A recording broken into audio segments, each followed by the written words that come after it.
तुम तो ठहरे परदेसी साथ क्या निभाओगे। मित्रांनो, तुम्हाला शीर्षक वाचूनच समजले असेल की माझी IAS अधिकारी प्रवीण सिंह परदेशी यांच्या बाबतीत आपण चर्चा करणार आहोत। नमस्कार, मी चंद्रकांत गुड्ड आणि आपण पाहताय धाराशिव डायलॉग।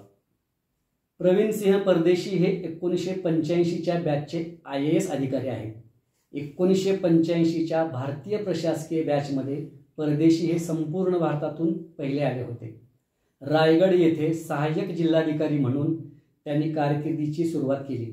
त्यानंतर अमरावती जिल्हा परिषदेचे मुख्य कार्यकारी अधिकारी, लातूरचे जिल्हाधिकारी, सोलापूरचे जिल्हाधिकारी, पुण्याचे महापालिका आयुक्त, 2014 ते 2019 या कालावधीत मुख्यमंत्र्यांचे अतिरिक्त मुख्य सचिव, मुंबई महापालिकेचे आयुक्त अशा अनेक महत्त्वाच्या जबाबदाऱ्या त्यांनी उत्तम प्रकारे सांभाळल्या आहेत।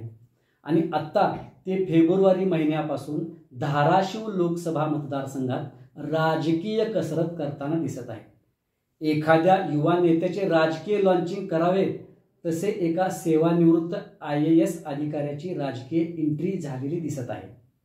याची सुरुवात औशातून होताना दिसली। 2014 ते 2019 या काळात मुख्यमंत्री देवेंद्र फडणवीस यांचे अतिरिक्त मुख्य सचिव असलेले प्रवीण सिंह परदेशी व देवेंद्र फडणवीस यांचे खाजगी PA व औशाचे विद्यमान आमदार अभिमन्यू पवार यांच्यातला स्नेह सर्वश्रुत आहे। त्यामुळेच त्यांनी सुरुवात करताना औशाची निवड केली। औसा तालुक्यातील सर्व शेती उत्पादक कंपनी, महिला बचत गटाचे प्रश्न जाणून घेण्याचा प्रयत्न केला। कर्ज प्रकरणे तात्काळ मंजूर करण्याच्या बँकांना सूचना दिल्या। ज्या महिला बचत गटाकडे ऑफिसची सोय नाही त्याची सोय करण्याच्या सूचना देखील ग्रामसेवक व BDO यांना दिल्या। औसा शहराचे माजी नगराध्यक्ष व भाजप लातूर जिल्हा उपाध्यक्ष किरण उटगे यांच्या कार्यालयात जाऊन परदेशी यांनी भेट घेतली। नंतर ते तुळजापूरचे आमदार राणा जगजितसिंह पाटील यांच्यासोबत धाराशिव येथील कौडगाव MIDCतील टेक्निकल टेक्सटाईल पार्कसाठी जागा पाहणी केली। धाराशिव जिल्ह्यातील महिला बचत गटांनी केलेल्या कामाचा आढावा सुद्धा घेतला। धाराशिव शहरालगतच्या राष्ट्रीय महामार्गावरील सर्व्हिस रोड, अंडरपास, पथदिवे तसेच तुळजापूर व येडशी येथील उड्डाणपुलाच्या भूमिपूजन कार्यक्रमास हजर राहिले। उमरगा महसूल तहसील कार्यालय आयोजित कार्यक्रमात विविध योजनेच्या लाभार्थ्यांना निधीचे वितरण झाले। यावेळी आमदार ज्ञानराज चौगुले व भाजपा जिल्हाध्यक्ष संताजी चालुक्य त्यांच्या समवेत उपस्थित होते। विशेष म्हणजे 26 फेब्रुवारीला झालेल्या या कार्यक्रमात आमदार चौगुले हे बजेट अधिवेशनाला न जाता या कार्यक्रमाला हजर होते।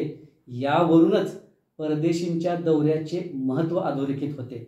त्यानंतर भारतीय जनता पक्षाचे जिल्हाध्यक्ष संताजी चालुक्य यांच्या घरी जाऊन धाराशिव लोकसभा निवडणुकीच्या संदर्भात गुप्तगू झाल्याची चर्चा आहे।